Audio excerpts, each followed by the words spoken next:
14. The sun is setting.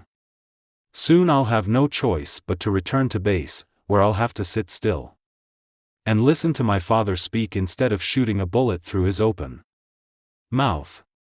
So I stall for time. I watch from afar as the children run around while their parents herd them home. I wonder about how one day they'll get old enough to realize that the re-establishment registration cards they carry are actually tracking their every movement.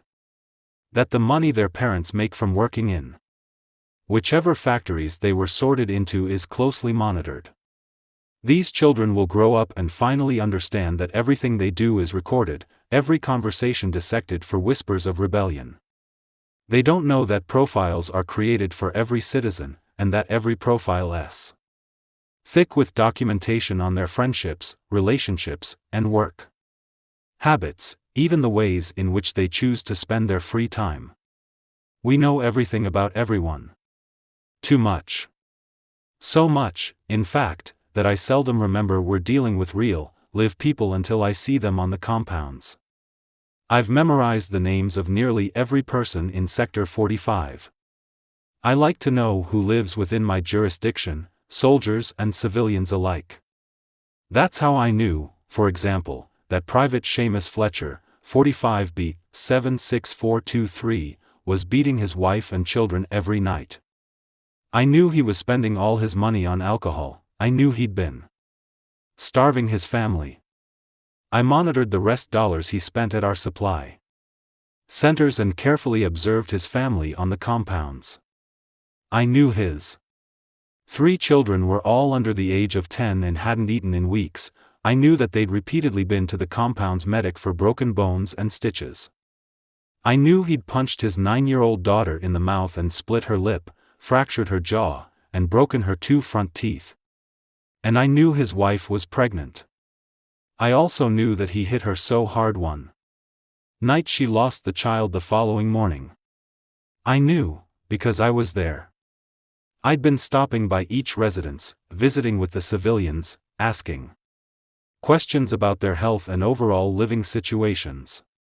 I'd wanted to know about their work conditions and whether any members of their family were ill and needed to be quarantined.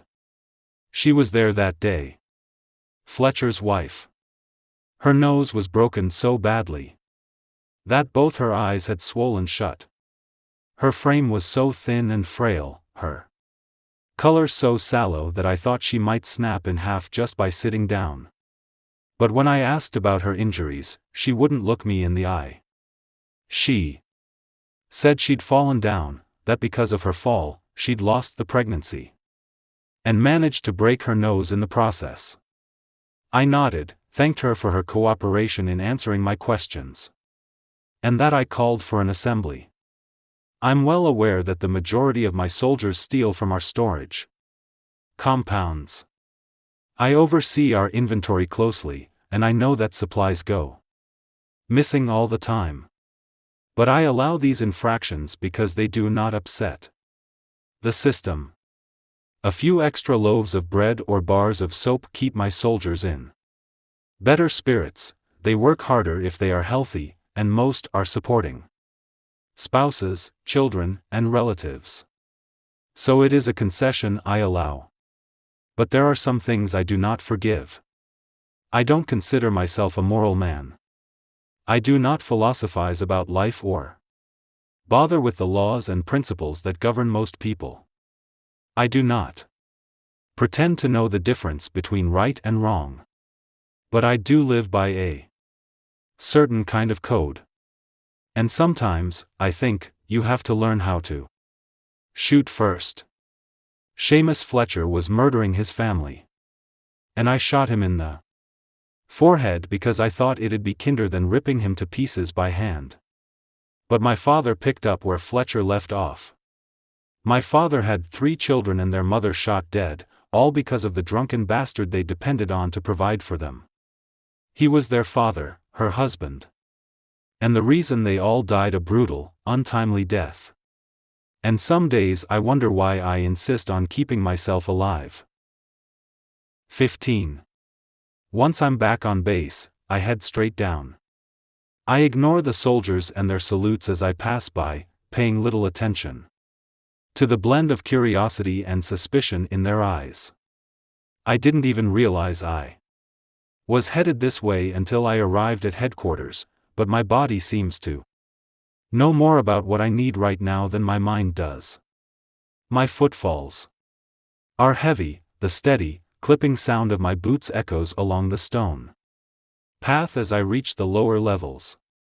I haven't been here in nearly 2 weeks. The room has been rebuilt since my last visit, the glass panel and the concrete wall have been replaced. And as far as I'm aware, she was the last person to use this room. I brought her here myself. I push through a set of swinging double doors into the locker room that sits adjacent to the simulation deck. My hand searches for a switch in the dark, the light beeps once before it flickers to life. A dull hum of electricity vibrates through these vast dimensions. Everything is quiet, abandoned. Just as I like it. I strip as quickly as this injured arm will allow me to.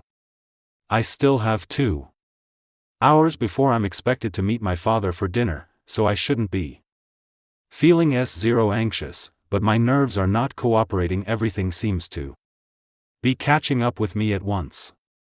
My failures. My cowardice.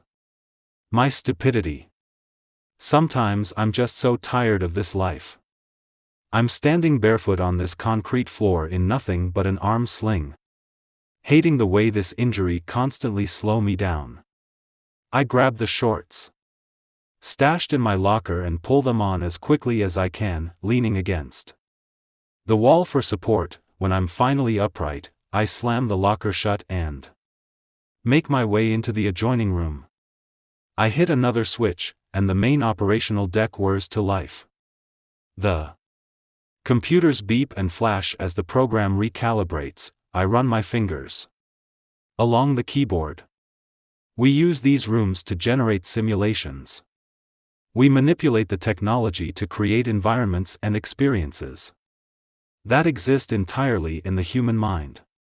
Not only are we able to create the framework, but we can also control minute details. Sounds, smells, false confidence, paranoia. The program was originally designed to help train soldiers for specific missions, as well as aid them in overcoming fears that would otherwise cripple them on the battlefield. I use it for my own purposes. I used to come here all the time before she arrived on base. This was my safe space, my only escape from the world. I only wish it didn't come with a uniform. These shorts are starchy and uncomfortable, the polyester itchy and irritating, but the shorts are lined with special chemical that reacts with my skin and feeds information to the sensors.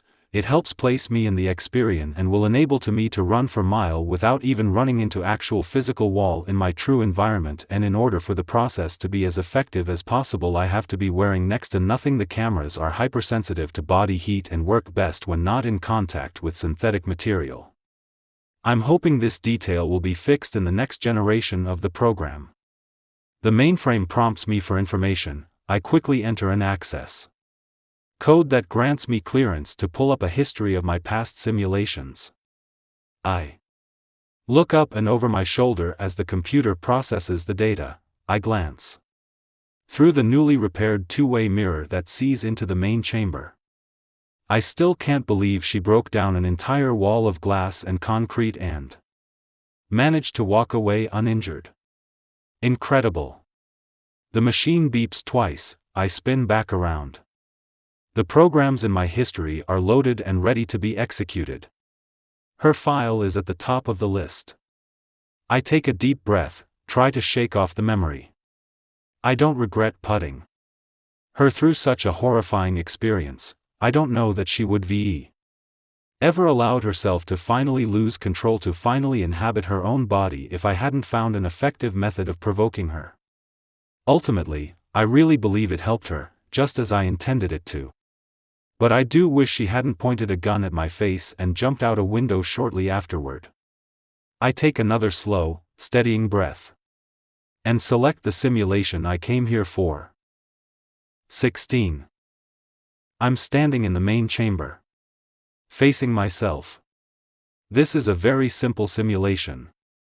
I didn't change my clothes or my hair or even the room's carpeted floors. I didn't do anything at all except create a duplicate of myself and hand him a gun. He won't stop staring at me. 1. He cocks his head. Are you ready? A pause. Are you scared? My heart kicks into gear. He lifts his arm. Smiles a little. Don't worry, he says. It's almost over now. 2. Just a little longer and I'll leave, he says. Pointing the gun directly at my forehead. My palms are sweating. My pulse is racing. You will be all right, he lies. I promise. 3.